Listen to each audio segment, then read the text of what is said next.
I want to start by acknowledging the relationships that our people, Black people, have had with the Indigenous people of Canada or North America throughout our experiences of colonization, slavery, liberation, and to the current day.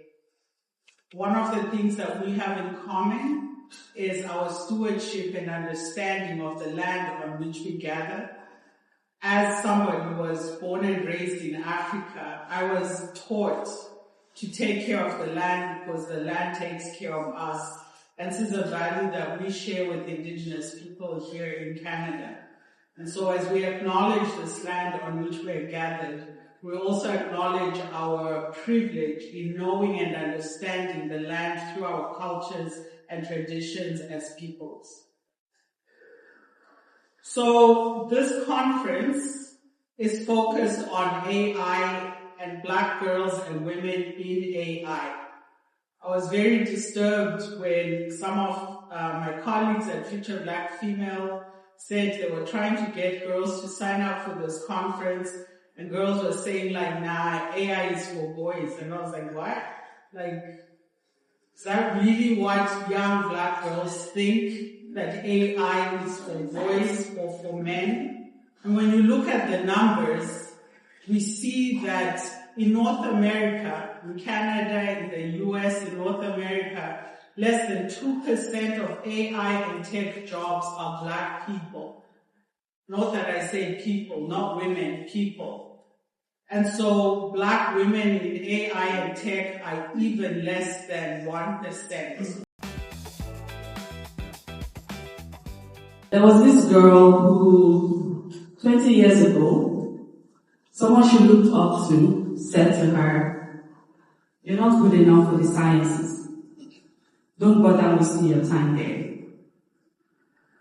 She had just written the General Certificate Examination, which was typically taken by kids around 18 years old. She was 15 at the time, and she had 2 more years before she graduated high school.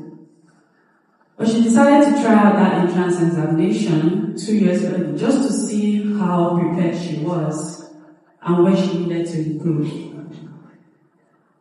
It didn't matter that she did well in all the subjects except physics and maths, or that she attended one of the worst public schools in the state.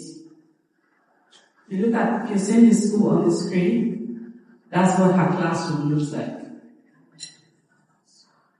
It didn't matter that she had to borrow study notes and textbooks from friends who attended private school, just so that she could keep up with what was in the syllabus for each term.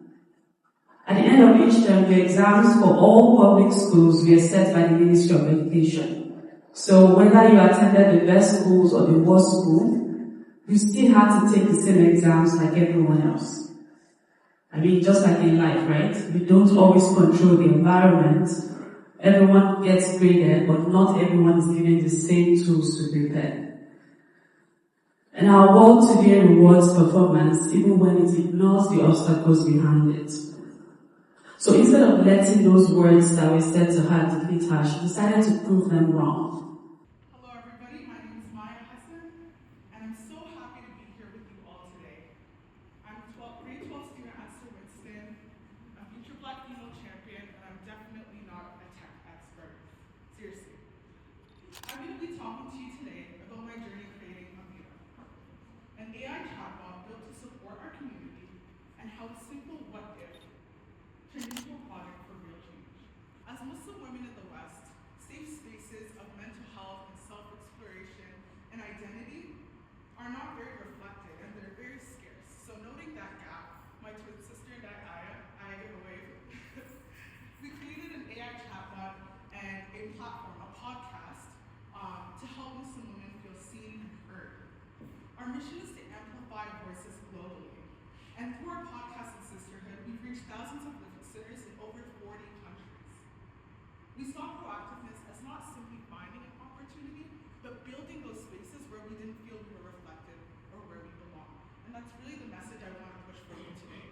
Please know that this conversation is moving past this debate. Please know that these conversations are meant to be held within your friend group, within your school, within whatever class that you may have. It moves past this particular the debate that we're having right now. Governments not regulating AI use can create mistrust in institutions.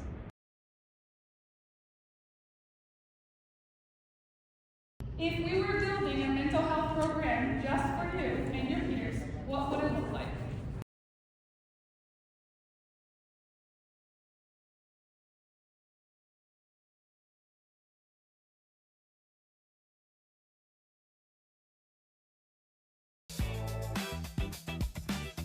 Knowing their lives are altered many destinies, in her eyes is the in her face I look to the hunter's grace. In this case of deja vu, the 19th century question comes into view.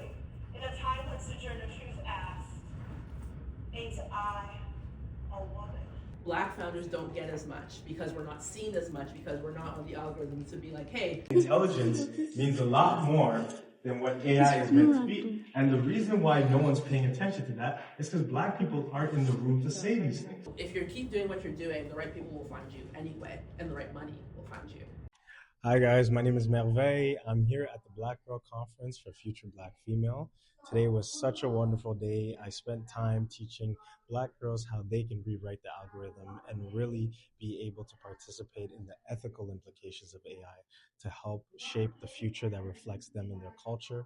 The ladies did a great job, and I'm looking forward to see what they build. It's really important to never let anybody tell you that you can't do something, that you're not a tech girl, that you're not good at AI, you're not good at numbers. Whatever you guys want to do, you can do, okay? Because I've had, trust me, a number of people in my life tell me that I'm not going to get where I got to. When I got hired, I was told I got hired because I'm Black and because I'm a female. Get rid of that diversity stuff. You're not a diversity hire. You guys are being hired because you're smart, because we want to change the algorithm, because we need representation in these fields and in leadership. And I can't tell you how much it means to see strong Black women in these fields. Today was super inspiring. I always love working with young people because they give me reasons to live, reasons to work, believe in what I do. And they're very inspiring what they're doing. There's already founders here. There's already content creators here. There's already a lot of aspirations as to what they want for their own lives, which I very much admire about Gen Z and Gen Alpha. I wish more of us millennials and Gen Xers had that. And it was good to talk with them about what they think about the state of AI. Hi, my name is Sharifa. I'm here at the 4th Annual Future Black Female Conference. And I was taking headshots today. I am a local photographer, GTA and Toronto and Niagara area. Taking headshots for everyone because now social identity and your online presence is super important. Headshots are important because you need an online visual. Everything today is online and everything is about your online presence, your social platforms. So you need something that you can use time and time again. Technology is about economic power.